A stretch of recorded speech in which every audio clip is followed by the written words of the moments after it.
Hello mga ka-legit Davercads, another updates po tayo no kung saan isa sa mga followers and defenders po ng Tape Bulaga nag-iiyak ngayon sa social media.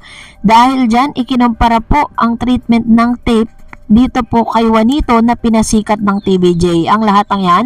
But before that, if you haven't subscribed yet to my YouTube channel, please don't forget to like, share, and subscribe at i-hit mo na rin ang notification bell for more showbiz updates.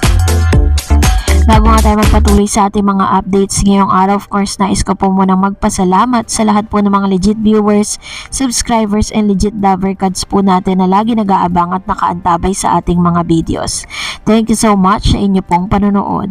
And this time, eto na nga, isa sa mga pinaka-best and good news na narinig ko for today's video is yung pagkakaroon or pagko-confirm nga ng partnership ng mga malalaking business tycoon dito sa Pilipinas. Dahil ito po ay si MVP or Manny B. Pangilinan and Mr. Ramon Ang na isa sa pinakamalaking pinakamayaman na tao dito po sa Pilipinas, kasi si Ramon Ang po, isa po sa mga business niya is yung Petron na fuel. Ayan. So, isa yan sa mga businesses. Isa lang yan sa mga businesses niya. At kinonfirm po ng San Miguel Corporation na matutuloy na nga ang partnership nila nitong si MVP.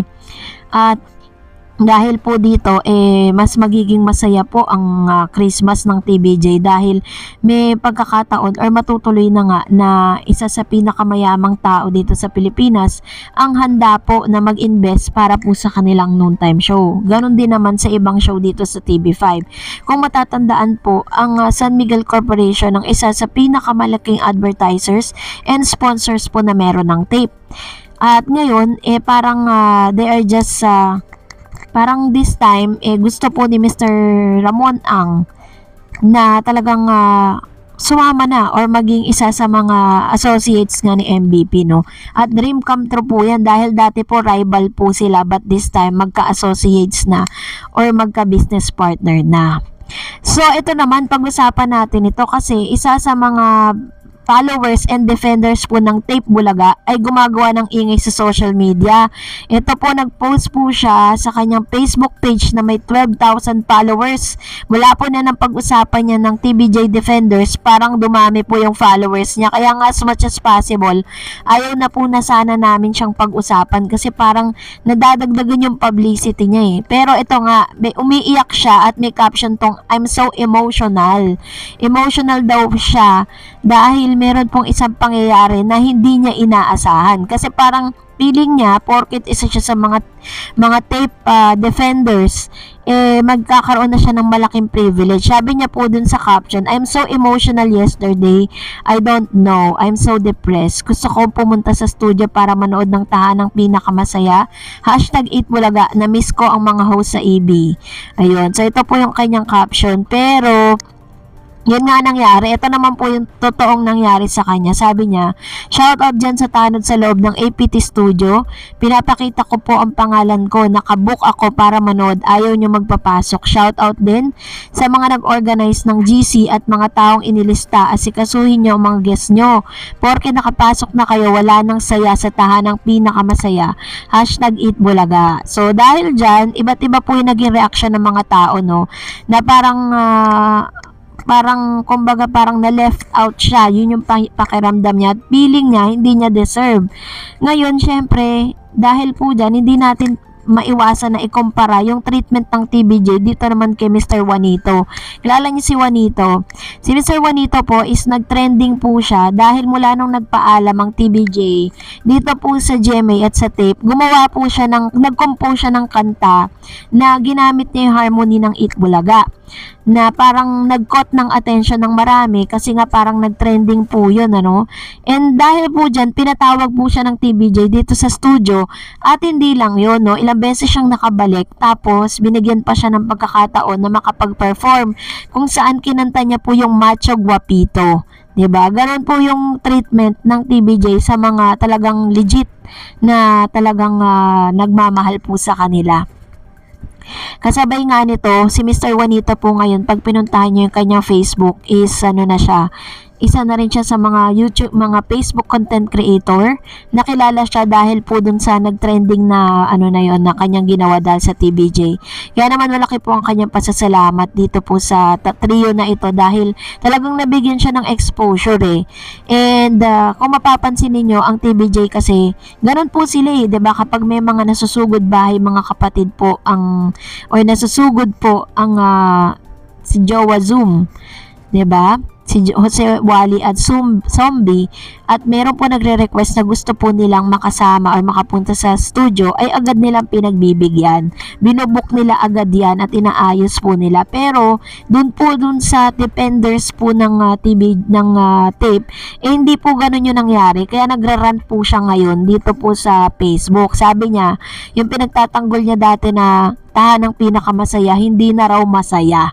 So, ganun na po, no? Parang, feeling ko tatalikod na siya or parang magsiswitch na din siya sa TBJ.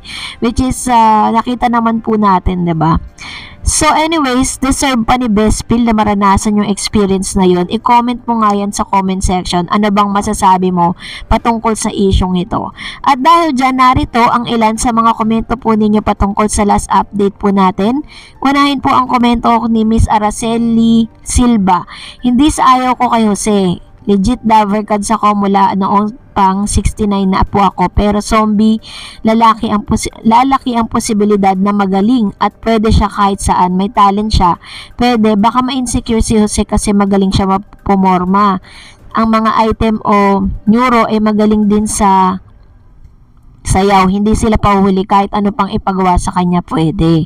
Yan. So ito naman po ang komento ni Miss Araceli Silva, no, na umaga parang kinukumpara niya, no, at I think hindi po tayo, wala tayong rights to compare those peoples kasi may kanya-kanya silang talents at may kanya-kanya silang galing, no. So si Zombie may sarili siyang galing, ganun din naman si Jose at si Wally.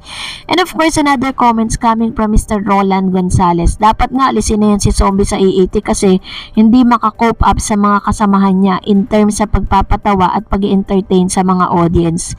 Hirap siyang magtagalog. Honest opinion ko yan. Ayan. Totoo naman po na may mga pagkakataon talaga na hirap pa siya magtagalog kasi hindi naman talaga siya fluent na Pinoy, di ba?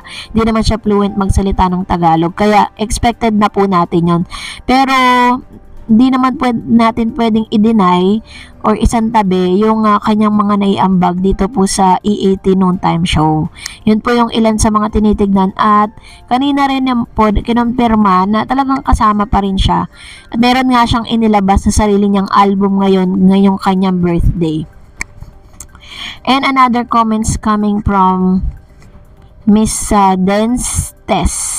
Dapat lang kay Zombie ino-orient kasi yung ginagawa niya sa mga vlog niya, parang ginagawa niya rin sa live national TV nationwide na baka madali ng MTRCB or hindi maging kaaya-aya sa mga manonood. Gaya na lang, baka babuyin yung pagkain, halimbawa, or may masabi ng di maganda, gaya yon. Nun sabi magpasalamat sa itaas. Ang tanong ni Zombie, anong meron sa taas? Tapos, minsan seryoso yung nananalo sa sugod by umiiyak, hindi angkop yung sinasabi niya. Alam niyo po, totoo yan. May mga pagkakataon na ganun. Siguro po language barrier din. Parang kumbaga, kala ni Zombie, tama yung kanyang mga reactions doon sa bagay na yun. Pero I think, na-orient naman po si Zombie patungkol sa mga bagay na yan. Kaya nga very piling-pili na rin yung mga sinasabi ni Zombie. Yun lang pong itinuro sa kanya, diba? Parang nakita nyo, diba?